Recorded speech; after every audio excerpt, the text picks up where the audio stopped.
You so much. ખૂબ જ સરસ અવોર્ડ્સનું જે પ્રેઝન્ટેશન્સ છે, અને સૌથી પહેલાં તો મને મેસેજ આવ્યો કે તમને એવોર્ડ્સ માટે અમે સિલેક્ટ કર્યા છે. એટલે પહેલાં મને એવું લાગ્યું કે આ કંઈક સમથિંગ પેડ કાં તો ઇકોનોમિકલ તમારે કંઈક કન્ટ્રીબ્યુશન્સ આપવાનું છે. એટલે મેં કીધું કે કોઈ ઇન્ટરેસ્ટ થોડો નથી. પછી મને મારા ફ્રેન્ડ દીપે વાત કરી કે બહુ જ સરસ ફાઉન્ડેશન્સ છે અને ખૂબ જ જેન્યુન એક્ટિવિટી કરી રહ્યા છે.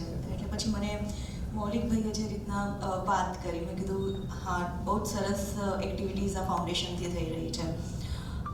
ચાર્ટર્ડ એકાઉન્ટન્ટ છું, CA 20 વર્ષે ક્લિયર કર્યું છે અને બેઝિકલી દાહોદ જેવા બહુ જ રૂરલ બેકગ્રાઉન્ડ્સથી બિલોંગ કરું છું.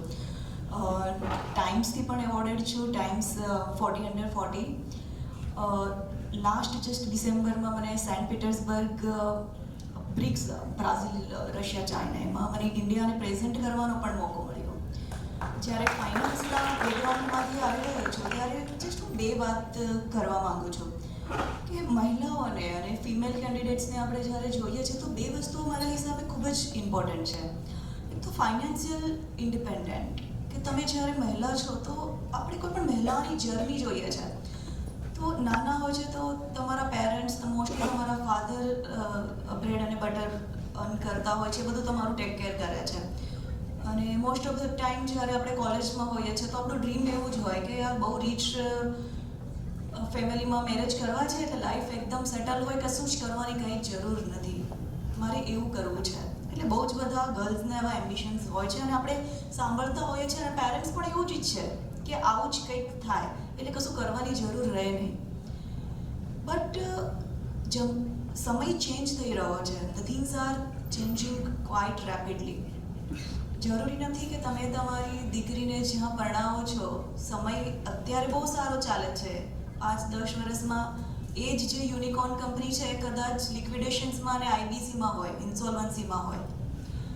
એટલે તમારી છોકરીઓને અધરવાઇઝ આપણે પોતે જો ફિમેલ કેન્ડિડેટ્સ હોય તો જરૂરી નથી કે ફોર એક્ઝામ્પલ હું CA છું તો ખાલી વિટામિન M મનીની વાત કરું છું, બટ પોતાની એક સેપરેટ આઈડેન્ટિટી હોવી પણ ખૂબ જ જરૂરી છે. કોઈ પણ વસ્તુ જ્યારે તમારા ઘરમાં બને અને તમારે ફ્રન્ટ ફેસ કરવાનું થાય તો તમને પોતાને ખબર હોવી જોઈએ, તમારે પોતાનો skill set day by day increase કરવો જોઈએ. તો ફાઇનાન્શિયલ ડિસિપ્લિન, ઇન્ડિપેન્ડન્સી અને પોતાની આઈડેન્ટિટી, બંને વસ્તુઓ પર દરેક મહિલા કામ કરે તો સમાજ ખરેખર ખૂબ જ આગળ આવશે. અને જ્યારે આપણે વિકસિત ભારતની કલ્પના કરી રહ્યા છીએ તો આ મહિલા વર્ગને નિગ્લેક્ટ કરવું જરા પણ ચાલે એવું નથી. દરેક મહિલાએ પોતે આગળ આવીને ઇકોનોમિકલ એક્ટિવિટી કરે. જો ઇકોનોમિકલ એક્ટિવિટી ના કરવી હોય, જરૂરી નથી બધાએ કમાવું, બટ નોન ઇકોનોમિકલ એક્ટિવિટીમાં કંઈક ને કંઈક, અરે પોતાને બે વસ્તુ આવડતી હોય તો આપણે 10 જણને એ વસ્તુ શીખવાડીએ, એમને મોટિવેટ કરીએ, એ પણ ખૂબ જ અગત્યની છે. અને દર વખતે તમે મહિલા છો તો ડ્રાઇવિંગ સીટ ઉપર તમારા સનને, તમારા પાર્ટનરને કે બીજા કોઈને દર વખતે બેસાડવાની જરૂર નથી. Just B the driving sit in your life and run your vehicle. Otherwise the sky is the limit for you. Thank you once again.